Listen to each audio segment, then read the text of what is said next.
Hello বন্ধুরা, কেমন আছো? আশা করি প্রত্যেকে অনেক অনেক ভালো আছো।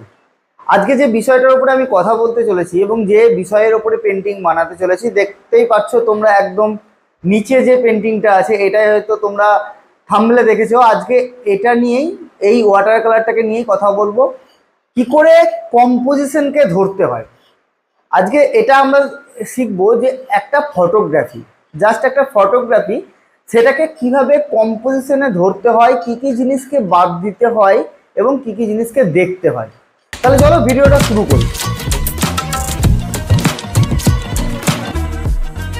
Welcome to my channel motivational art and teaching থেকে আমি অনেক ভাবে যে আমরা যে কোনো ফটোগ্রাফি বাইরে তারা অনেক সময় বের হয় না, কিন্তু আমি চাই যে তারা যেন বাইরে বেরিয়ে প্রাকৃতিককে কাছ থেকে প্রকৃতিকে কাছ থেকে দেখে যদি কম্পোজিশন ধরা প্র্যাকটিস করতে পারে তাহলে সেটা খুবই ভালো। আর যদি না হয় তাহলে যদি ফটোগ্রাফি কোনো কোনো আর্টিস্টের কাজকে কিন্তু নয়, আমি ফটোগ্রাফির কথা বলছি। ফটোগ্রাফি দেখে তোমরা অ্যারেঞ্জ করতে পারো, হ্যাঁ, কম্পোজিশনকে অ্যারেঞ্জ করতে পারো। দেখো, ফটোগ্রাফি কি হচ্ছে, একটা নির্দিষ্ট লাইট এবং নির্দিষ্ট জায়গাকে তুলে সেটা আমাদের সামনে আনে। কিন্তু আমরা যদি সেই ফটোগ্রাফিটাকে আরো সাজাই কিংবা আরো একটু ভালো করে রূপ দিতে পারি, একটু একটু কালার কম্পোজিশনকে যদি অন্যরকম ভাবে চেঞ্জ করতে পারি, একটু কম্পোজিশনের যে আশেপাশে থাকা যে মেন যে প্রায়োরিটি, যে মেন যে জায়গাটা, সেটাকে ধরে যদি আমরা করতে পারি আর বাকি জায়গাগুলোকে যদি ছাড়তে পারি, তাহলে কিন্তু আমাদের কাছে কম্পোজিশনটা সোজা হয়ে যাবে এবং যে কোনো কম্পোজিশন ধরার ক্ষেত্রে খুব সহজ হবে। তাহলে চলো ভিডিওটা দেখি। তাহলে চলো আমরা প্রথমে দেখি যে কিভাবে আমরা কম্পোজিশনকে সাজাবো। দেখো, প্রথমে আমি যে রেফারেন্সটা আমি দিয়ে রেখেছি, এখানে কিন্তু সেরকম কোনো আলো এবং যে ছায়া, যে তীক্ষ্ণ, তোমাদের কাছে এবার এখানটায় কিন্তু খুব ডিফিকাল্ট এইরকম কম্পোজিশনগুলো। কেননা এই রকম কম্পোজিশনে কোনো পার্টিকুলার কোনো লাইট কিন্তু নেই, কোনো পার্টিকুলার ডার্ক নেই, এটা সবটাই যেন একটা অন্ধকারের মধ্যে কম্পোজিশন। তাহলে তোমাকে এখানে কি করতে হবে, কি এমন করতে হবে যেটা তোমার এই কম্পোজিশনকে চোখ টানবে, তোমার এই কম্পোজিশনটাকে মানুষের চোখ দাঁড় করাবে, কি এমন এখানে করতে হবে। দেখো, আমি যে জায়গাটা ধরেছি মেন হচ্ছে বাড়ির এই যে ফোকাসটা। হ্যাঁ, তাহলে আমি একটা জিনিস বলে রাখি, যখনই তোমরা আর্কিটেকচারকে ড্রয়িং করবে তখন যেন পার্সপেক্টিভটা ঠিক থাকে, পার্সপেক্টিভটা ঠিকঠাক মতো যেন যায়, না হলে দেখবে বাড়িঘর হয়তো ভেঙে উল্টে পড়ে গেছে। তা এর জন্য পার্সপেক্টিভ এবং প্রপোর্শন একটা কম্পোজিশনের ক্ষেত্রে খুব খুব দরকার। এবং তারপরে আছে লাইট অ্যান্ড শ্যাডো। কিভাবে তুমি লাইট অ্যান্ড শ্যাডোকে অ্যাপ্লাই করবে সেটাও ডিপেন্ড করছে একটা ভালো কম্পোজিশন কিভাবে তুমি বানাবে। দেখো, এই জায়গাটায় আমি যে গাছপালাটা আছে, তোমরা হয়তো ছবিটায় দেখতে পাচ্ছ গাছপালাটা অনেক ডার্ক আছে, অনেকটা দূরেও আছে, কিন্তু অনেকটা এখানে মনে হচ্ছে যেন গাছপালাটা একদম সঙ্গে আছে। কিন্তু এই গাছটাকে যদি আমি এই ঘরের পিছনে পাঠাতে পারি তাহলে কম্পোজিশনটা আরো সুন্দর লাগবে। তাহলে আমাকে এই গাছটাকে যদি আমি পেছনে পাঠাই তাহলে কি আমাকে করতে হবে, গাছটাকে ড্যাম্পে ধরতে হবে, ওয়েট অ্যান্ড ওয়েটে ধরতে হবে। যখনই আমি গাছটাকে ওয়েট অ্যান্ড ওয়েটে হালকা কালারে এবং ভিজে অবস্থাতে গাছটাকে ধরবো, তখনই এখানে কিন্তু গাছটা কিন্তু সফট হয়ে যাবে। দেখো, এমনিতেই কিন্তু সফট হয়ে গেছে। এবার তোমরা বলতে পারো যে এখানে আমি অরেঞ্জ কালারটাকে ইউজ কেন করলাম, এখানে তো কালারটা নেই। আমি বলেছি কি আজকে, যে কম্পোজিশনকে কিভাবে অ্যারেঞ্জ করতে হয়, সেখানে কালার কম্পোজিশনকে কিভাবে দেখতে হয়।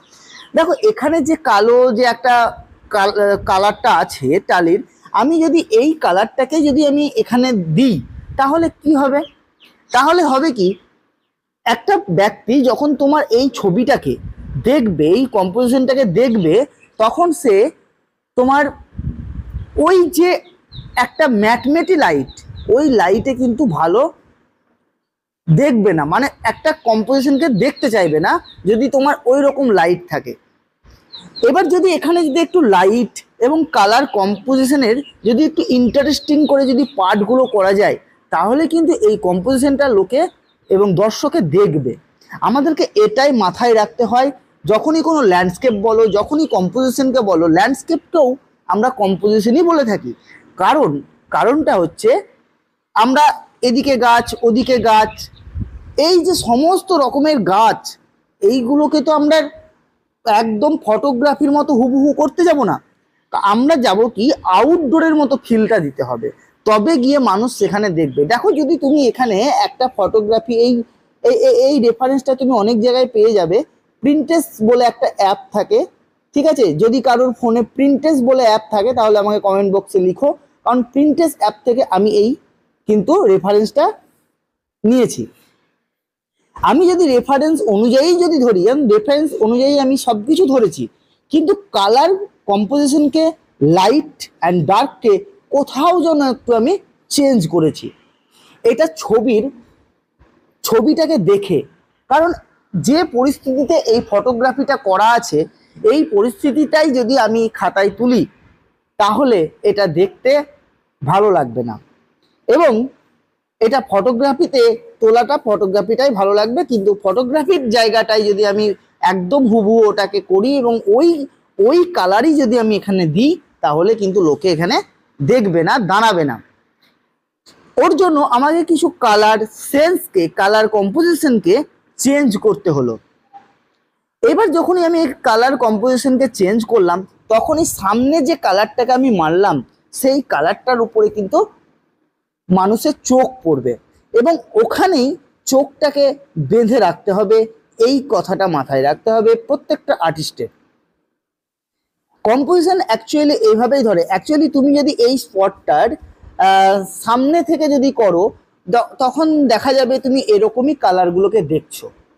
ক্যামেরা, আমি কেন বলি ক্যামেরা, দেখো ক্যামেরায় যে ডার্কটা তুমি ওখানে দেখতে পাচ্ছ, সেই ডার্কটা যখন আমরা নিজেদের চোখ দিয়ে দেখি এতটা ডার্ক কিন্তু ধরে না, এতটা ডার্ক কিন্তু আমরা দেখি না। কারণ ক্যামেরার একটা বাস্তব কথা, ক্যামেরার যে লেন্সের ফোকাস সেটা কিন্তু আমাদের চোখের চাইতেও কম। ইয়েস, এটা হয়তো তোমাদের কাছে নতুন শুনছো। আমাদের চোখের লেন্সকে যদি মাপা হয় সেটা 576 মেগাপিক্সেল হয়।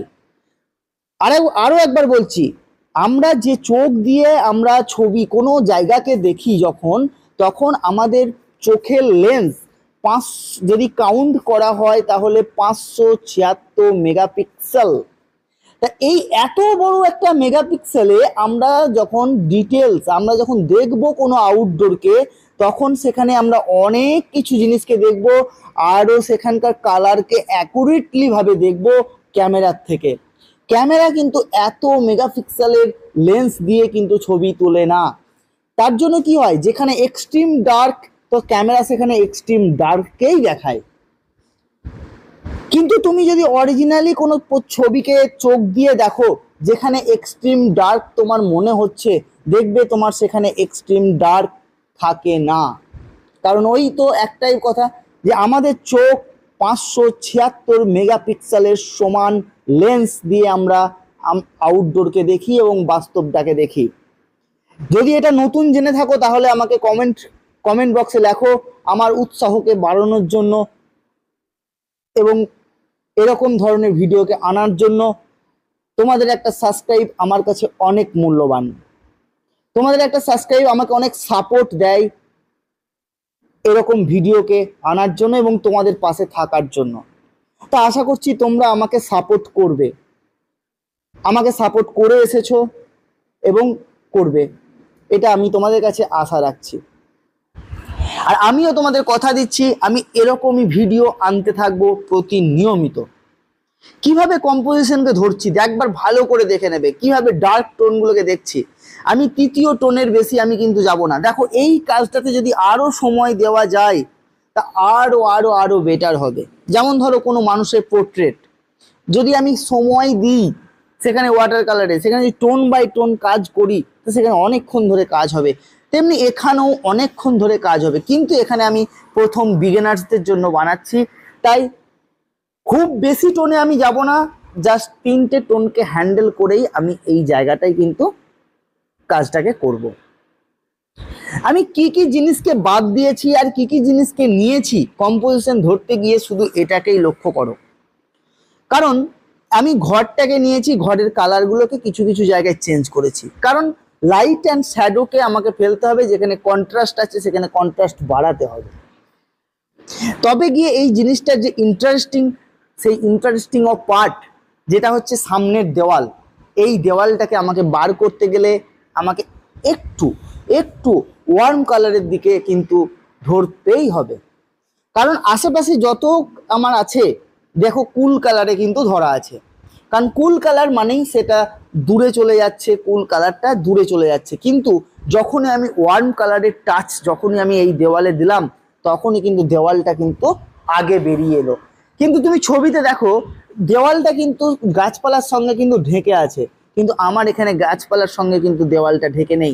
আমার পার্টিকুলার আমি মেন জায়গা যেটাকে আমি ফোকাস করতে চেয়েছি এই ছবিটার মধ্যে, সেই জায়গাটাকে আমি কিন্তু নিয়ে নিয়েছি, এবং সেই জায়গাটাকে আমি একটু কালারটাকে চেঞ্জ করেছি, কালার কম্পোজিশনকে চেঞ্জ করেছি। তো এইটা তোমাদের প্রথমই এতটা অভিজ্ঞতা আসবে না। তোমরা তোমরা অনবরত যখন প্র্যাকটিস করবে, অনবরত যখন এইগুলোকে নিয়ে ভাববে এবং আউটডোরে যাবে, তখন এই জিনিসগুলোকে কিন্তু তোমাদের চোখে পড়তে থাকবে, এবং অনায়াসে তোমরা যে কোনো সময় যে কোনো মুহূর্তে তোমরা কাজ বের করতে পারবে খুব তাড়াতাড়ি। এই কাজটা করতে আমার আধা ঘন্টা টাইম লেগেছে, 30 থেকে 32 মিনিট আমার ঘড়ি ধরে টাইম লেগেছে। একটু আমি স্পিডটা বাড়িয়েছি, যার জন্য এটাকে 12 মিনিটে কমপ্লিট করেছি। তো এইরকম 30 মিনিট থেকে তোমরা যদি একটা আউটডোরকে কমপ্লিট করতে পারো, কিংবা যদি একটা কম্পোজিশনকে কমপ্লিট করতে পারো অ্যাজ এ কুইক, ওয়াটার কালারের ক্ষেত্রে এটা হচ্ছে কুইক। 30 থেকে 37 মিনিট কি 32 মিনিটে একটা কম্পোজিশনকে নামানো, একটা ওয়াটার কালারকে নামানো, এটা হচ্ছে কিন্তু কুইক। এই কুইকটা তোমাদেরকে করতে হবে। এটা আমার কিন্তু 1 ঘন্টা 2 ঘন্টা টাইম লাগেনি, জাস্ট 30 থেকে 32 মিনিট এই টাইমটা আমার লেগেছিল। তা এইভাবে জিনিসগুলোকে প্র্যাকটিস করতে হবে, এইভাবে জিনিসগুলোকে দেখতে হবে। আর কি করতে হবে? আমার চ্যানেলটাকে পরবর্তী ভিডিও পাওয়ার জন্য সাবস্ক্রাইব করতে হবে, আমার পাশে থাকতে হবে। তাহলে বুঝতে পারলে কোন কোন জিনিসগুলোকে আমি ধরছি, কোন কোন জিনিসগুলোকে আমি বাদ দিচ্ছি, এবং কালার যখন আসে কালার কম্পোজিশনগুলোকে আমি কি কি ধরছি। যদি বুঝতে পারো আমাকে কমেন্ট বক্সে অবশ্যই কমেন্ট করবে, এবং বুঝতে না পারলে আমাকে কমেন্ট করবে। পরবর্তী ভিডিওতে আমি সেগুলো নিয়ে আলোচনা করে দেব। আমার প্রত্যেকটা ভিডিওতে আলোচনা সাপেক্ষ ভিডিও থাকে, আমি কি করেছি কি না করেছি সমস্ত কিছু আমি কিন্তু বলে দিই। দেখো পুরো ছবিটার মধ্যে চোখ পড়ছে। আজকের মতো এখানেই, দেখার জন্য অনেক অনেক ধন্যবাদ।